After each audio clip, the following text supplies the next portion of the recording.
Assalamualaikum warahmatullahi wabarakatuh.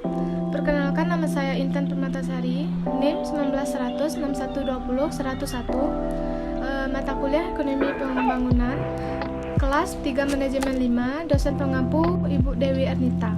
Video kali ini saya akan menjelaskan tentang yang pertama, struktur negara sedang berkembang dan ciri-ciri negara berkembang. Yang kedua, indikator pembangunan ekonomi. Yang ketiga, teori pertumbuhan dan pembangunan ekonomi. Baik, yang pertama saya akan menjelaskan tentang struktur negara sedang berkembang dan ciri-ciri negara sedang berkembang. Yang pertama, karakteristik negara sedang berkembang. Menurut Michel P. Todaro dan Harudin Abdullah, meskipun di setiap negara sedang berkembang mempunyai ciri-ciri yang berbeda, namun sebagian besar mempunyai tujuan yang sama. Yang pertama, memerangi kemiskinan. Yang kedua, mengurangi ketidakmerataan. Yang ketiga, mengurangi pengangguran. Keempat, memenuhi standar minimal pendidikan, kesehatan, perumahan, dan makanan bagi masyarakat. Yang kelima, memperluas kesempatan di bidang ekonomi dan sosial serta menempat persatuan bangsa. Selanjutnya, klasifikasi negara menurut PBB ada 3 golongan. Yang pertama, negara termiskin atau terbelakang dibagi menjadi 4 kategori negara. Yang kedua, negara berkembang, bukan negara pengekspor minyak ada 8 negara. Dan yang ketiga, negara pengekspor minyak ada 13 negara. Menurut OECD ada 3 lagi. Yang pertama, negara bukan anggota PBB sebanyak 62 negara. Yang kedua, yang berpendapatan menengah ada 73 negara. Yang ketiga, negara industri baru ada 13 negara. Struktur negara berkembang secara garis besar menurut Todaro ada 7 dilihat dari struktur ekonominya. Yang pertama, ukuran negara. Yang kedua, evolusi sejarah. Yang ketiga, sumber daya manusia. Yang keempat, kepentingan relatif sektor pemerintahan dan swasta. Yang kelima, sifat struktur industri.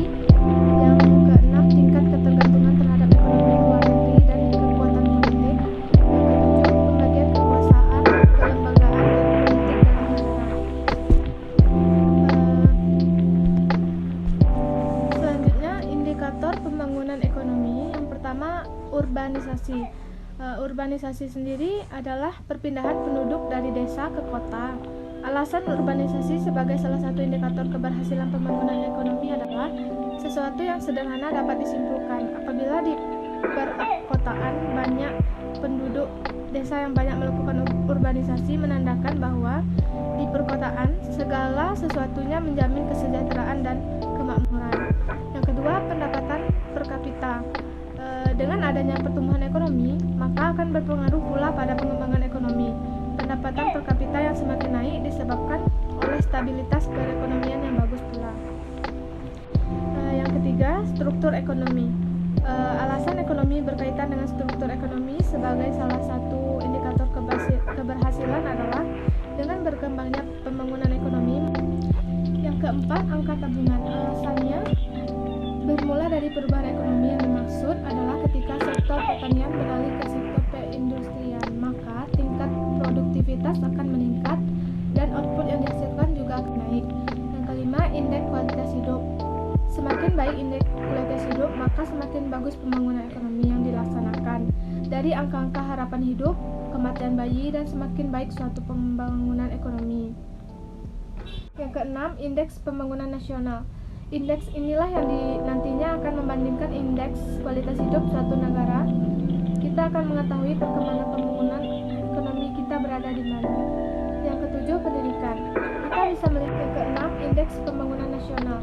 Indeks inilah yang nantinya akan membandingkan indeks kualitas hidup suatu negara. Kita akan mengetahui perkembangan pembangunan ekonomi kita berada di mana. Yang ketujuh, pendidikan. Kita bisa melihat suatu negara memiliki pengembangan ekonomi maju apabila tingkat pendidikan tinggi. Dilihat dari angka atau huruf masyarakat di suatu negara. Yang kedelapan, kesehatan. Semakin lengkap fasilitas kesehatan yang ada, semakin mudah akses kesehatan yang ada akan mengakibatkan angka harapan hidup yang tinggi termasuk pelayanan KB. Yang kesembilan, tempat tinggal. tempat tinggal dengan cara mendapat fasilitas air, sarana sanitasi dengan listrik yang memadai, dan memiliki kualitas tempat tinggal yang layak huni. Yang ke-10, kriminalitas, yaitu apabila suatu negara memiliki tingkat kesejahteraan yang tinggi, maka berkuranglah tingkat kriminalitas karena masyarakat sudah mampu memenuhi kebutuhan sendiri. Yang ke-11, akses media. Akses media yang sampai menuju tempat yang tak terjangkau menandakan bahwa tingkat pembangunan ekonomi yang baik. Bab yang ketiga, teori pertumbuhan dan pembangunan ekonomi. Teori harapan ekonomi linear. Yang pertama, menurut teori Adam Smith, yaitu teori pertumbuhan. Ada masa perburuan, masa bertanah, masa bercocok tanam, masa perdagangan, dan masa perindustrian. Menurut teori ini, masyarakat bergerak dari masyarakat tradisional ke modern yang kapitalis. Yang teori yang kedua, teori Karl Marx atau teori pertumbuhan ekonomi. Teori ini teori pembangunan yang dikemukakan oleh Karl Marx mendasarkan pada argumen asumsi bahwa masyarakat pada dasarnya terbagi dua golongan. Yang pertama, Karl Marx atau teori pertumbuhan ekonomi. Teori ini teori pembangunan yang dikemukakan oleh Karl Marx mendasarkan pada argumen asumsi bahwa masyarakat pada dasarnya terbagi dua golongan. Yang pertama, masyarakat pemilik tanah atau pemilik modal. Yang kedua, masyarakat bukan pemilik tanah atau tidak pemilik modal. Masyarakat pemilik tanah atau pemilik modal. Yang kedua, masyarakat bukan pemilik tanah atau tidak pemilik modal. Yang ketiga, teori Rostow atau tahap-tahap pertumbuhan, yaitu pembangunan ekonomi dapat dibedakan menjadi 5, yaitu masyarakat tradisional, yang kedua prasyarat lepas landas, yang ketiga tahap lepas landas, yang keempat tahap gerak menuju kemenangan, yang kelima tingkat konsumsi massa tinggi. Lalu teori perubahan struktural.